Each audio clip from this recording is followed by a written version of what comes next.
Uh, it's what is it? It's Thursday, August something, human construct that we all agree on, as you know, and I have something very special to share with you. And I'm waiting for all of you to come on so we can start. I see some people are joining now, and we'll start soon. Today is a very special podcast for all of you, and I think you'll enjoy it, and if you do enjoy it, share it with your friends, and let me know how you like it. I'm already seeing, even before we start, all your good wishes and all the hearts that you're sending and all the sharing that's happening already. Thanks, Joanne Cooper. You're a real trooper every day, and today is very special. So what am I going to be talking about today? Well, today is a day for me to share a very special project with you. And this is a music and poetry adventure. I have a new book and an album which is entitled Home, where everyone is welcome. And this book and this album is inspired by immigrants. Here it is. Home, where everyone is welcome. Poems and songs inspired by American immigrants. My co-authors of the book and actually performers, artists on the album are Kabir Sehgal, Paul Everginos. And you can, by the way, order the book, pre-order the book online, anywhere, Amazon, Barnes & Noble, wherever, at your favorite online bookstore. The book itself will be released in late August. Okay, so first of all, I want to share with you my own immigrant story. I graduated from medical school in 1969. My medical school was actually funded by the Rockefeller Foundation and also the Ford Foundation in India. The medical school is called All India Institute of Medical Sciences, and now, of course, it's funded by the Indian government. When I got into medical school, they took only 35 students from all over India. So this was based totally on meritocracy, and I was very lucky to get in. And when I finished medical school, I got a letter from a community hospital in New Jersey saying that they would offer me a fellowship or a scholarship to come and train in medicine. Of course, I didn't realize at that time, in my naivete, that there was a shortage of physicians in the United States, and basically I was being hired as labor for a community hospital. In any case, in order to get to the United States, which was considered a dream for all young people at that time, you had to pass an examination which was administered by an agency called the Educational Council for Foreign Medical Graduates. The problem was that the exam was banned in India because the government didn't want us to leave India. So I had to go to Sri Lanka to do the exam, and I remember the exam, the medical part was easy, and then there was a part that tested your English language. As you know, these days people are considering that you have to be proficient in English in order to get into the United States. So I had to do a multiple choice English examination. I remember the first question. A heavyweight boxer is A man who lifts heavy boxes, B, an athlete, C, both of the above, D, none of the above. As you can see, I must have passed the exam because I'm here. And then, of course, the Indian government made it even more difficult because you couldn't leave the country with more than $8. So I had an uncle in England who lent me $100. Now I had $108, which in Hindu mythology is a really auspicious number. So I thought I should do something auspicious with my $108. I went to Paris and spent it all in one evening at the Moulin Rouge. So when I arrived in the United States, I had $0, no money. I made a collect call to my hospital administrator. I said, if you want a doctor, you'll have to pick me up. They were so desperate that they sent me a helicopter. And my first experience of the United States was lifting off John F. Kennedy Airport, looking at the Manhattan skyline and thinking that maybe I had died and arrived in Disney heaven. Well, anyway, that's my first experience. I know you're laughing, a lot of comments here. Ha ha ha, ha ha ha is the right response. Anyway, I started my internship with the emergency room, where my first patient was what they called an expiration. I didn't know what the word meant, but it meant that the patient had died. So I made my first diagnosis as a medical doctor. I told the nurse, he's dead. And she said to me, please pronounce him. And I realized that you couldn't die in the United States till a medical deity, otherwise known as MD, said, you are free to go, I release your soul. I knew the nurse wanted me to do some rituals, so I asked her for a flashlight. The only problem was that I spoke English and not American English, and where the word for a flashlight is a torch. So when I said to the nurse, may I have a torch please, she almost passed out.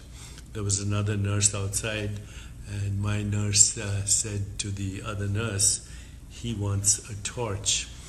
And the nurse outside kind of looked at me up and down and realized that she was looking at a brown Indian from another country, and she said, maybe he wants to do a cremation. So that was my first experience as a doctor in the United States. I call it Dark Night in New Jersey.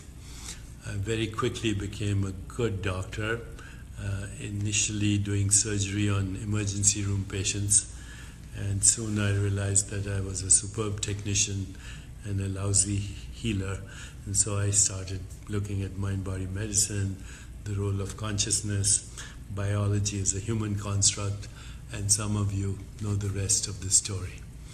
Okay, so that's my immigrant story. People say, why are immigrants important? And this is a country that's been built by immigrants. The only indigenous people are the American Indians, and we've kind of gone a long way since then. You know, they are the minority in this country. This country is based on immigrants. In fact, the United States, I would say, is a microcosm of the entire planet. All you have to do is walk through New York City, and you can get better Korean food than in Korea, better Chinese food than in China, listen to better Latin music than any part of Latin America, not better, but as good. And, you know, we are a culture here that represents the entire planet. When there is diversity of talent, when there's diversity of expression, when there is diversity of music and culture and food and people, then that leads to emergence of something that never existed before. And that's the strength of the United States. It is its diversity. I've always believed that when you have diversity, when you have shared vision, when you have emotional and spiritual bonding, then you can do the impossible. And that's why the United States is such an amazing, great country to be part of, and its strength is its immigrants. So the album was created, and I'll show you the product here, Home, where everyone is welcome, poems and songs inspired by American immigrants. Three of us here, artists, Deepak Chopra, Kabir Sehgal, Paul, I should pronounce his name correctly, so his Virginos, Paul A. Virginos. Okay, Paul Gervinos. Sorry, Paul. Greek name, right? So Paul Gervinos and Kabir Sehgal. Okay, so here's the album inside. You can see the album. Poems, songs set to music, and people say, why poetry? And I always go back to a favorite quote of mine from T.S. Eliot, who said, poetry is a raid on the inarticulate. So, mathematics is now the language of science. It has become the language of science.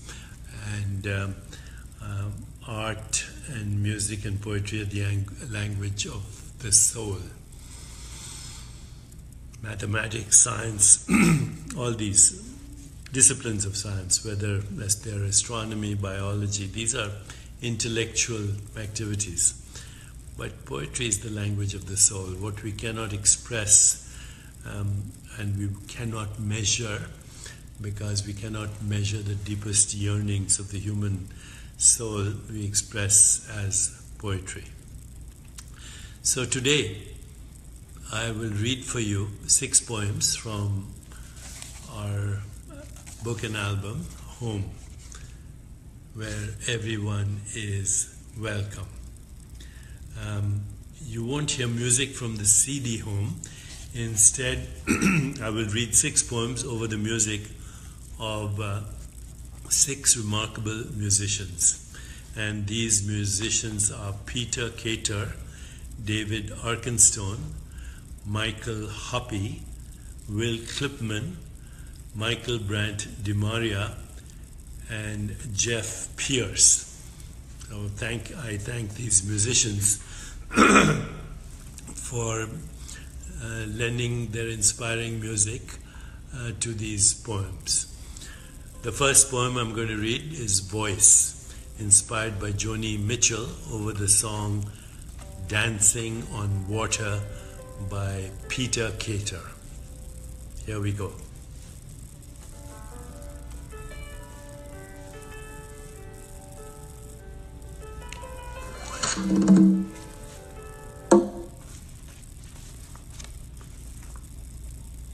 So we're just making sure that the music can be heard. Let me know if you hear the music, okay? So we're just trying to adjust the technology here. And thank you, Sevak, for sharing this video, and thank you 27 other people right now for sharing this video and sending all your good wishes. Can you hear the music? Okay, Rishikesh Dixit from India says, nice music, sir. Thank you, Rishikesh.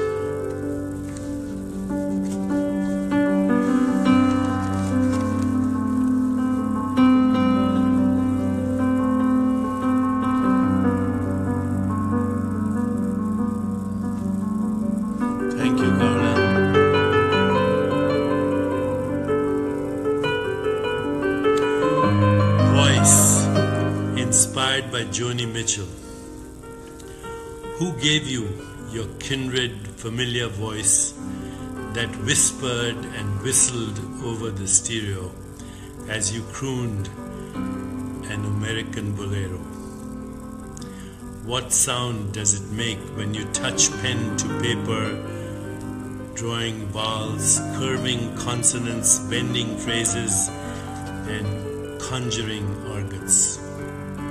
Where did you learn to tame the tiger with no apologies as you hailed a big yellow taxi and set your course on Harlem in Havana? When did you ask to play with Jocko and Pat and paint Graham and Miles and ponder the color of melody, the harmony of canvas? Why did the summer lawns hiss at you as the glancing sun shone upon those stepping to the boho dance? How do you lift words from script and sketch to track and tune, from document and draft to song and solo?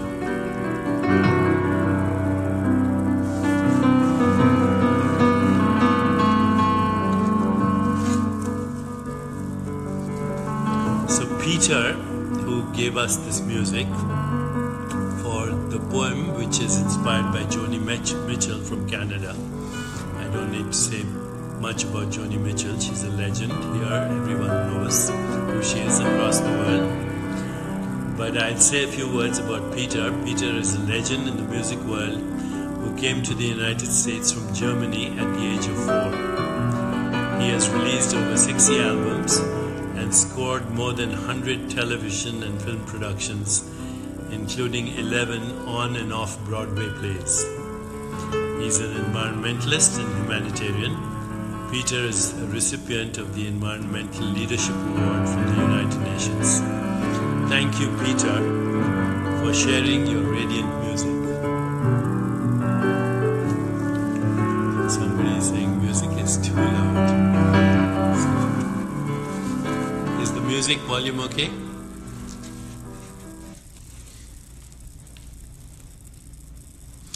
And now I will read the poem Beyond, inspired by Alfred Korzybski, over the song El Jardin by Michael Hoppe. So let me tell you a little bit about Alfred Korzybski. Alfred Korzybski was from Eastern Europe. He was actually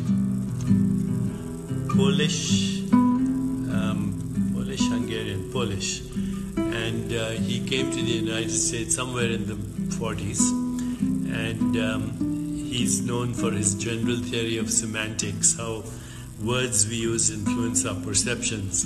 But I'm fascinated by Alfred Korzybski because he brought to us the idea of abstraction. I'll tell you what that means. You know, I've been talking all week about my book, the other book, You Are the Universe, and how the universe is a human construct based on perceptual experiences or interpretations of perceptual experiences. And what Alfred Korzybski spoke about was how information gets abstracted by the time it reaches your brain. So when you see something, first of all, you perceive less than 1/10 of a trillion of the visuals of the electromagnetic spectrum, but by the time it hits your eyes, some information is deleted.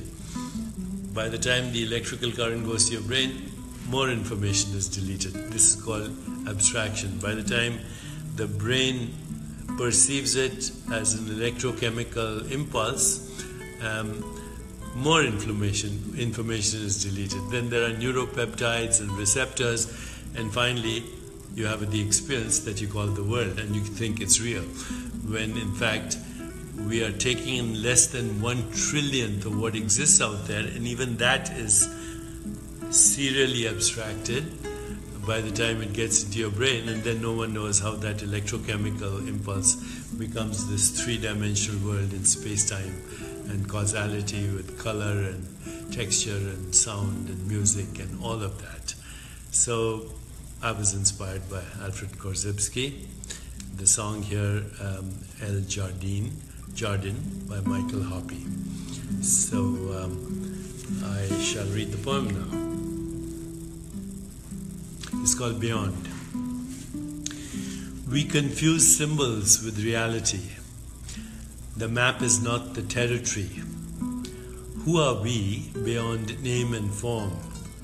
Spaceless, timeless, dimensionless, formless, assuming form. Is the universe a human construct? Words creating space and time? Beings becoming flesh and blood? Secret passages, dark alleys, ghost-filled attics of mind disguised as matter. Korzybski, immigrant from Poland, I wonder how many know you, bamboozled by appearances, limitations of brain, prisoners of semantics. You pointed a way to truth. We remain busy, asleep, biological robots, prisoners of convention, perhaps not ready yet. The dream continues. Dreams, images, flashes of memory dominate our waking hours. There will be an awakening, perhaps, to know that we are dreaming, not knowing who dreams.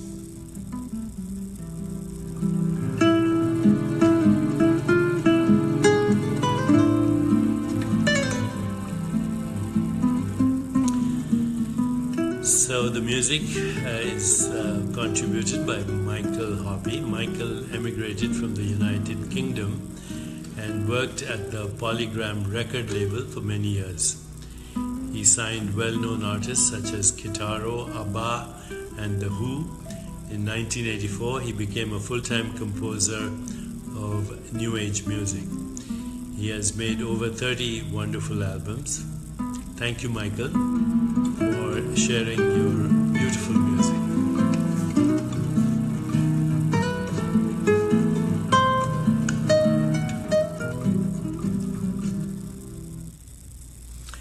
And now I'll read the poem Moonflower, inspired by Carlos Santana, over the song Call Up the Sea by David Arkenstone. And I have met Carlos Santana. Actually, the first time I met him was at the corner of 54th and Broadway. We were both waiting for the red light to turn green, and somebody tapped me on my shoulder, and it was Carlos Santana. Since then, I've had some guitars gifted to me, inspired by Carlos Santana's music, and I'll show you one of these that you'll really like. They're made by Mexican craftsmen and inspired by Carlos Santana. So you see all these beautiful design here in the album, on the guitar.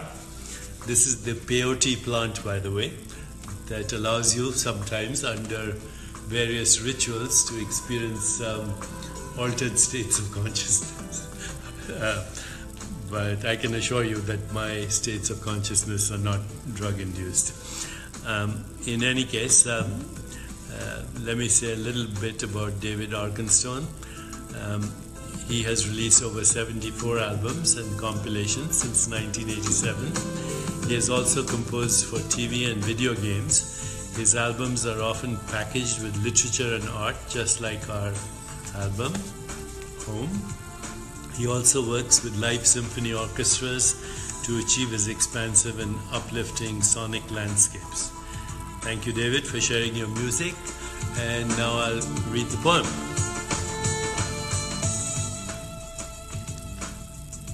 Moonflower, inspired by Carlos Santana. Welcome, flame sky, Mother Africa, Mother Earth, fusion worlds, experimental transcendence, daydreamer, night bloomer, going home, Coltrane's altar, cosmic ritual, soul sacrifice, spirituality awakens, manifold mariachis, velvet violins, busking at Woodstock, aglow with Havana's moon. Rock, rock, let children play with Tijuana tambourines. I'll be waiting somewhere in heaven with an open invitation, jam session festivals with the supernatural. Thank you, David Arkenstone, for the music.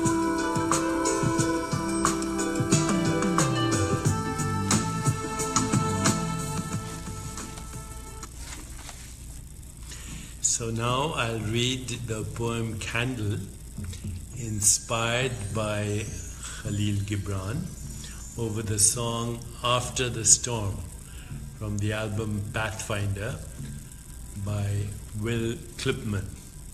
So let me start the music and then I'll read this poem that we composed, inspired by Khalil Gibran, who was originally from Lebanon.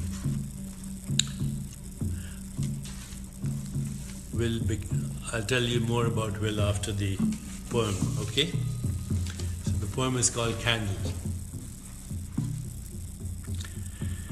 Tortured soul spoke to angels, sparked fire of passion, longings, ecstasy, suffering, craving, pain, death, the gateway to life, love, letting go, dreams, bittersweet memories, wisps of experience, threads of desire, spaces of togetherness, winds of heaven, rebel, hippie, lover, smiles and tears, the agony and ecstasy, love and addiction, voice of conscience, life extinguished, delicate soul,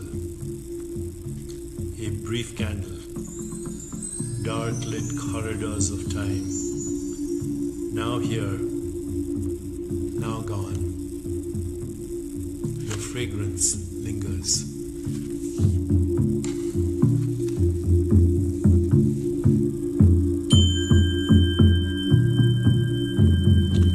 So the music is Will Clipman. Will began playing his father's drums and his mother's piano at the age of 3. He has created over 60 albums. He's an important and active voice in the Native American music scene also. Will is also an accomplished poet, mask maker, and storyteller. Will, thank you for sharing your profound music for our album and for this beautiful poem that you just heard.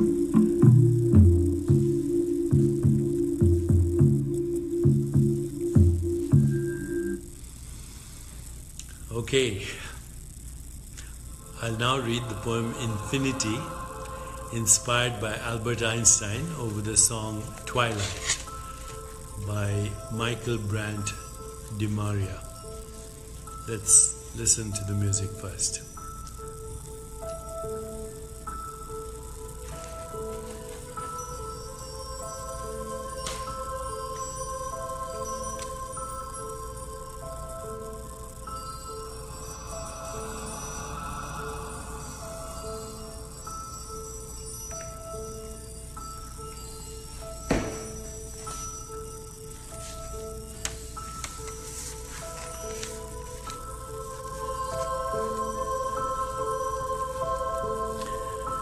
Infinity, inspired by Albert Einstein.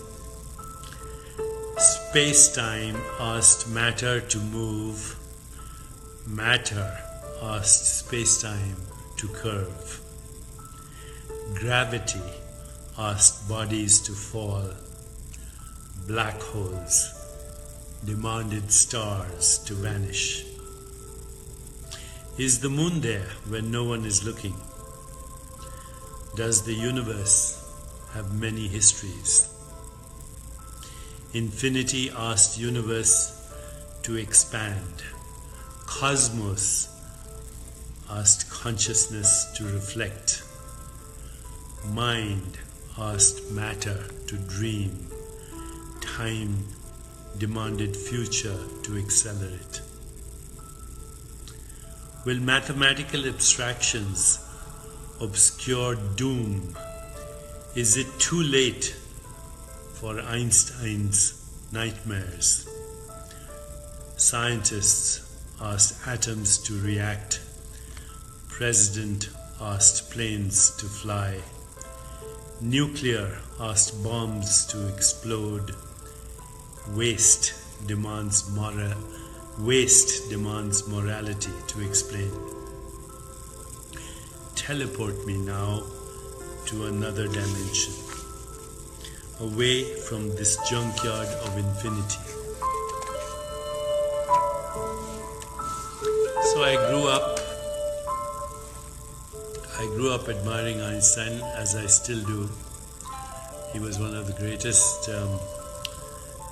scientists of all time, and explained how gravity is the curvature of space-time, and without his theories today we wouldn't have knowledge of black holes and the universe as we know it. But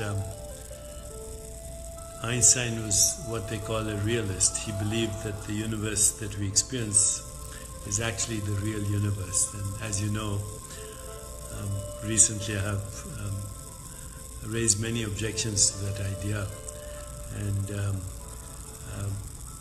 discussed his conversation with Rabindranath Tagore, the great Indian poet, who basically said that the human we experience is a human universe. And scientists call that the real universe, to which Tagore responded, the scientific universe is also the universe of the scientific human being experienced in human consciousness. So both Einstein and Tagore have been my heroes since I was a child, and I have grown up listening to Tagore's music and poetry and reading Einstein at the same time. Thank you, Einstein, for inspiring the poem Infinity. Now a little bit about Michael Brant DeMaria. Michael is a psychologist, author and musician. He blends many perspectives in his music. He has a doctorate in clinical psychology. His work has examined the role of creativity on emotions, growth and healing. So thank you, Michael, for sharing your beautiful music. Okay, back to you in 15 seconds, guys.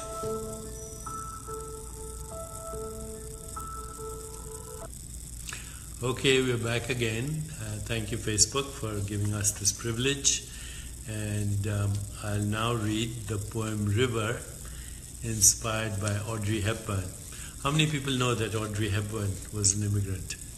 You know, many years ago, I of course first came to know of Audrey Hepburn as a child in India when I watched what was that movie, My First Lady. And then many years later I had the good fortune of meeting Audrey Hepburn in the green room of a network television show. So I'm going to now read the poem. My Fair Lady was the play and the movie. And so I'm going to read to you a poem inspired by Audrey Hepburn. We'll listen first to the song Follow the River Home by Jeff Pearce.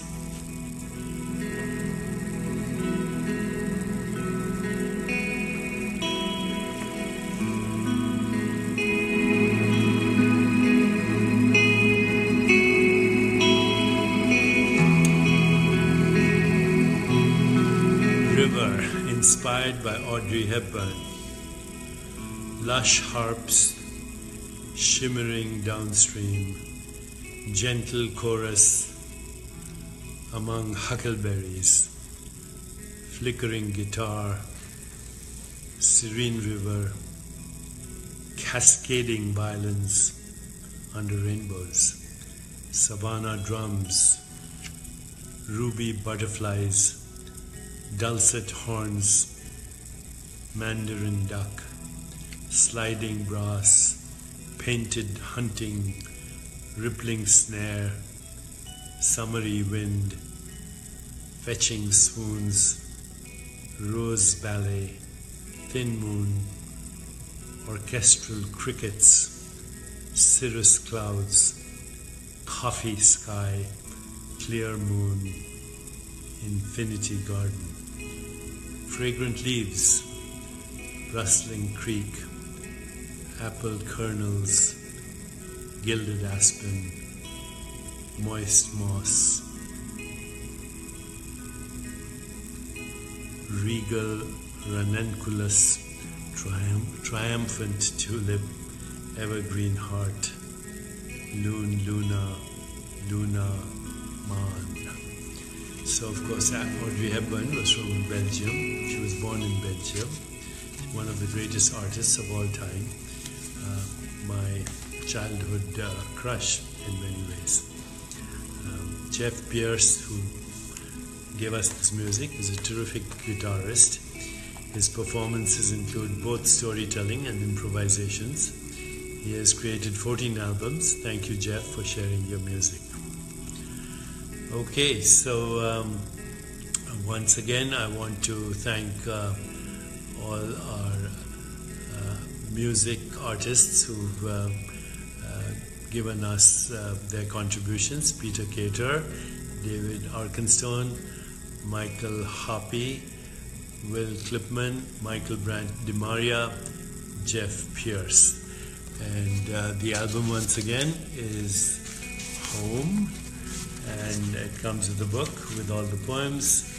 This is the album, Deepak Chopra, Kabir Sehgal, and our third artist, Paul A., whose nickname is Unicorn Paul.